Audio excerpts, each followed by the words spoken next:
হযরত মকদুম শাহ দৌলা শহীদ ইয়ামিনী রহমাতুল্লাহ আলাইহে এর মাজার সম্পর্কে আমরা একটু জেনে নিই।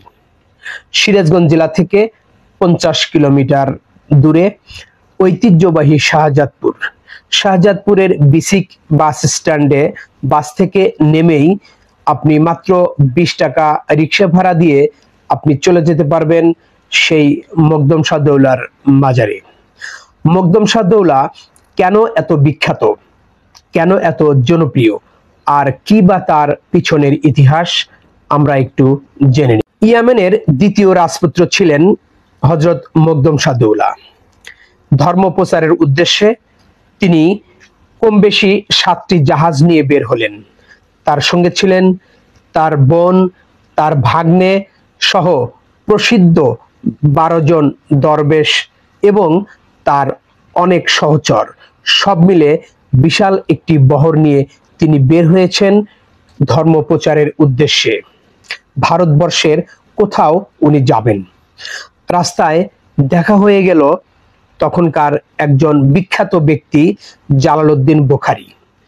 তিনি হযরত মকদুম শাহ দৌলাকে নির্দেশ দিলেন এই অঞ্চলে চলে আসার জন্য, সাথে উপহার দিলেন একজোড়া কবুতর, যে কবুতরটি শাহজাদপুরের মকদুম শাহ দৌলার মাজারে জালালি কবুতর হিসেবে আজও তার বংশধরেরা আছে। যাই হোক, তিনি যখন আসতেছিলেন, আস্তে আস্তে একটা সময় শাহজাদপুর থেকে প্রায় 4 কিলোমিটার পশ্চিম দিকে একটা জায়গায় উনি নৌকা নিয়ে দাঁড়িয়ে পড়লেন। সেই জায়গাতে নৌকা বেঁধে রাখলেন। পোতাজিয়া অর্থ নৌকা বেঁধে রাখা, যে কারণে সেই জায়গাটি পোতাজিয়া হিসেবে পরিচিত হয়ে গেল। যাই হোক, সেখানে অবস্থান করছিলেন। তারপরে উনি খুঁজতেছিলেন কোথায় ওনারা উঠবেন এবং সেখান থেকে কাজটা শুরু করবেন। কবুতর ছুটে চলেছিল বিভিন্ন জায়গায় খাদ্যের জন্য। একটা সময় দেখা গেল কবুতর ফিরে আসছেন, তার পায়ের নিচে মাটি।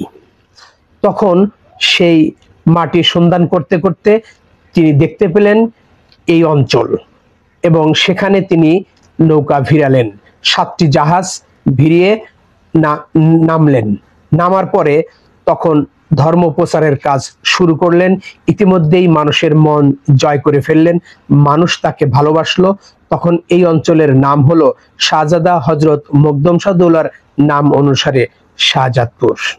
এরপর শুধু শাহজাদপুর নয়, আশেপাশে পাবনা, সিরাজগঞ্জ, বগুড়ার বিভিন্ন জায়গায় ওনারা ধর্ম প্রচার করলেন এবং ইসলামকে প্রতিষ্ঠিত করলেন।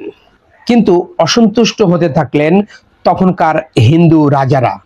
বিশেষ করে রাজা বিক্রমপুরী তার প্রতিটি কাজে বাধা দেওয়া শুরু করলো। একটা সময়ে তার একজন সহচর হযরত মকদুম শাহ দৌলা রহমাতুল্লাহ আলাইহে এর কাছে আসলেন, তার মুরিদ হলেন, তার আস্থা অর্জন করলেন। একদিন আসরের নামাজ পড়ার সময় তার কাল্লা অর্থাৎ মাথা কর্তন করে তিনি নিয়ে গেলেন রাজা বিক্রমপুরীর কাছে। রাজা বিক্রমপুরী তখন তার ছিন্ন মস্তক দেখে হতবাক হয়ে গেলেন। তার ভিতর থেকে যে নূর বের হচ্ছিল সেগুলো দেখে তার সেনাপতি সহ কয়েকজন ইসলাম ধর্ম গ্রহণ করলেন। রাজা তখন সেই মাথাটি সেখানে দাফন করার নির্দেশ দিলেন। এদিকে তার ভাগনাদ্বয় সহ স্থানীয় সবাই মিলে মাথা ছাড়াই পুরো দেহ সেখানে দাফন করে ফেললেন। সেখানে মকদুম শাহ দৌলা রহমাতুল্লাহ আলাইহের মাজার সৃষ্টি হলো। এরপরে তার ভাগনাদ্বয় সহ অনেকেরই এখানে দাফন করা হয় এবং শাহজাদপুরে তার বিভিন্ন সহযোগী আল্লাহর ওলি যারা ছিলেন তাদের অনেকেরই মাজার রয়ে গেছে। আমার এই ক্ষুদ্র প্রচেষ্টার মধ্যে ভুল ত্রুটি হলে ক্ষমা সুন্দর দৃষ্টিতে দেখবেন এবং যদি ভালো লাগে তাহলে গঠনমূলক কমেন্টস করবেন এবং শেয়ার করে দিবেন ভিডিওটি। ধন্যবাদ। আসসালামু আলাইকুম রহমতুল্লাহ।